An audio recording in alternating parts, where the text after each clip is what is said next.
જામનગર જિલ્લાના ધ્રોલ શહેરના મોરબીનાકા વિસ્તારમાં થયેલ ચોરીનો ભેદ ઉકેલાયો. પોલીસે ચોરી કરનાર બંને શખ્સોને ઝડપી પાડ્યા. 2 દિવસ પહેલા રહેણાંક મકાનમાંથી સોના ચાંદીના દાગીનાની ચોરી થઈ હતી. આ ચોરી થયાની ઘટના બાદ ધ્રોલ પોલીસ મથકમાં એફઆઈઆર નોંધાઈ. પોલીસે સીસીટીવી ફૂટેજ તેમજ ટેકનિકલ સર્વેલન્સના આધારે તપાસ હાથ ધરી. પોલીસે શખ્સોને ઝડપી બંને પાસેથી સોના ચાંદીના દાગીના સહિત કુલ £2.5 લાખનો મુદ્દામાલ કબજે કર્યો.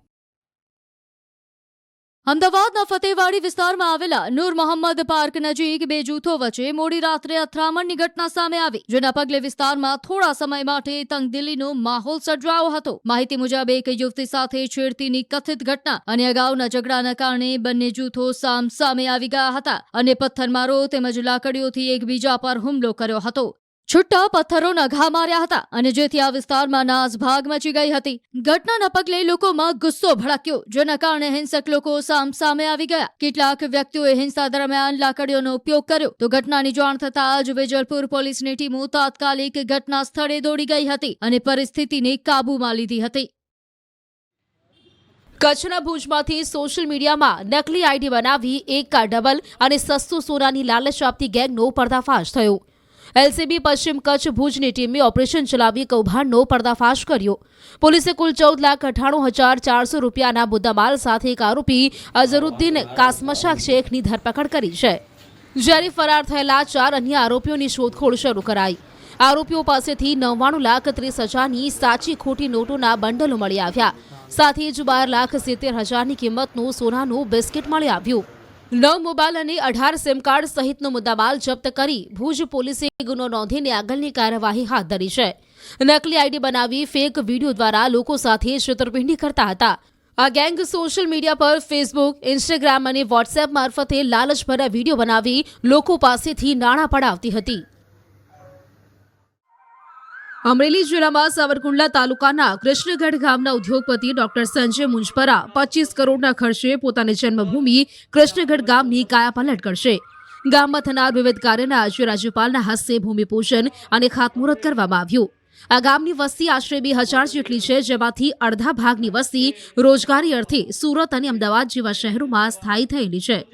ગામમાં રાજ્યપાલ દેવવ્રત આચાર્યના હસ્તે કૃષ્ણગઢ ગામની આંતરમાળખાકીય સુવિધાઓનો ભૂમિપૂજન સમારોહ યોજાયો અને ગામની તમામ આંતરમાળખાકીય સુવિધાઓનું કામ નવેમ્બર 2028 સુધીમાં પૂરી કરી દેવાનું લક્ષ્યાંક છે. નોંધનીય બાબત એ છે કે ઉપરોક્ત તમામ સુવિધાઓ પાછળ અંદાજે 25 કરોડ જેટલી મોટી રકમનો ખર્ચ થનાર છે, પરંતુ કોઈ પણ જગ્યાએ પોતાનું કે પોતાના પરિવારનું નામ લખવાના નથી તેની સ્પષ્ટતા કરવામાં આવી હતી. શહેરોમાં હોય તેવી ગટર ડ્રેનેજ, પીવાના પાણીની લાઇન, આરસીસી રસ્તા, સ્ટ્રીટ લાઇટના પોલ, આધુનિક સુવિધાઓ સાથેનું પ્રાથમિક શાળાનું નવું ભવન, સામાજિક કાર્યક્રમો માટેનું બિલ્ડિંગ, ખોડિયાર માતાજીના નવા મંદિરનું નવનિર્માણ સહિતની સુવિધા ઊભી કરાશે.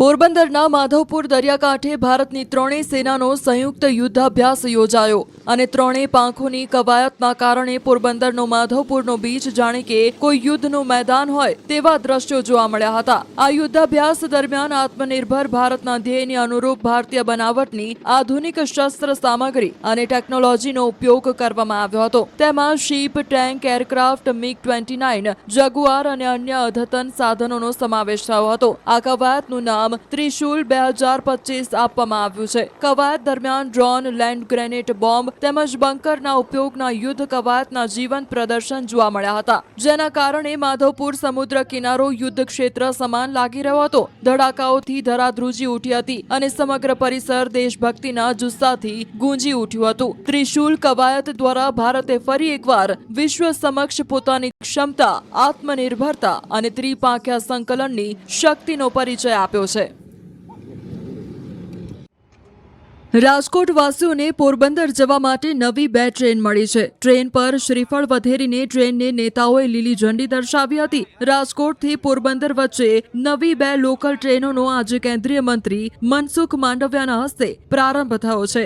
એક ટ્રેન દરરોજ બંને શહેર વચ્ચે દોડશે અને બીજી સપ્તાહમાં 5 દિવસ ચાલશે. તો નવી ટ્રેનો શરૂ થતા મુસાફરોને મોટો ફાયદો થશે. હાલ લક્ઝરી બસમાં ભાડું ₹300 છે, જ્યારે લોકલ ટ્રેનમાં માત્ર ₹45 રહેશે. આમ બાય રોડ જતા મુસાફરો પણ હવે ટ્રેન પસંદ કરશે. રાજકોટ રેલવે સ્ટેશન પર યોજાયેલા કાર્યક્રમમાં મનસુખ માંડવિયા સાથે કેબિનેટ મંત્રી અર્જુન મોઢવાડિયા, સાંસદ પૂનમબેન માડમ, રામભાઈ મોકરિયા અને ધારાસભ્યો હાજર રહ્યા. કાર્યક્રમમાં રાજ્યસભાના સાંસદ રામભાઈ મોકરિયાએ રાજકોટથી અયોધ્યા અને હરિદ્વાર માટે ટ્રેનની રજૂઆત કરી. કહ્યું, હરિદ્વારની ટ્રેનને અમદાવાદથી રાજકોટ સુધી લંબાવવામાં આવે તો સૌરાષ્ટ્રના યાત્રાળુઓને મોટો ફાયદો થશે. હળવા અંદાજમાં રામભાઈએ કહ્યું, મીડિયા તો મને ટોણો મારીને કહે છે. રામભાઈનું ઉપજતું જ નથી, જેને લઈને હાસ્યનું મોજું ફરી વળ્યું હતું અને રામભાઈએ હળવા અંદાજમાં ટ્રેનની માંગ પણ મૂકી દીધી હતી.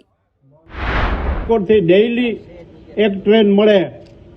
મીના સાહેબ, આપણે ઘણી વખત વાત થયેલી છે અને ઉપર પણ રજૂઆત કરી છે. તો મનસુખભાઈ એટલો એમાં પૂરક થઈ અને અમને એક રાજકોટથી હરિદ્વારની ટ્રેન મળે એવી એક ખાસ વિનંતી છે અને વર્ષોથી રજૂઆત કરું છું, પણ મીડિયાવાળા એમ કે રામભાઈનું કંઈ ઉપજતું નથી.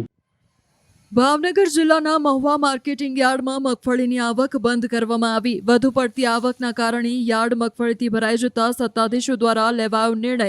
આગામી તારીખ 16 નવેમ્બરને રવિવારના 4 વાગ્યા સુધી મગફળી યાર્ડમાં નહીં લાવવાનો નિર્ણય કરવામાં આવ્યો છે. મહુવા માર્કેટિંગ યાર્ડમાં દરરોજ 12,000થી વધુ ગુણી મગફળીની હરાજી કરવામાં આવે છે. મહુવા માર્કેટિંગ યાર્ડ સૌરાષ્ટ્રનું સૌથી મોટું યાર્ડ હોવાથી અન્ય જિલ્લાઓમાંથી પણ ખેડૂતો પોતાની મગફળી લઈને અહીં પહોંચે છે. પાક નુકસાની સહાયમાં ફોર્મ ભરવાનું શરૂ થતાં જૂનાગઢના માળિયા તાલુકામાં ખેડૂતોની ભીડ જોવા મળી. ગ્રામ પંચાયતોની ઓફિસમાં ફોર્મ ભરવા માટે ખેડૂતોની ભીડ જોવા મળી. સહાયને લઈને ખેડૂતોએ સરકારનો આભાર વ્યક્ત કર્યો અને ઝડપથી સહાય જમા થાય તેવી આશા વ્યક્ત કરી. સહાયના કારણે શિયાળુ પાક માટે ખાતર અને બિયારણની ખરીદીમાં મદદ મળશે. સહાયથી ખેડૂતોને ખેતીમાં સારો ફાયદો થશે. મોસમ વરસાદને લીધે પાકનું નુકસાન થાય એટલે 2-3 વર્ષથી ખેતીવાડી અધિકારીએ કોઈ સહાય જ નથી આપી અમને.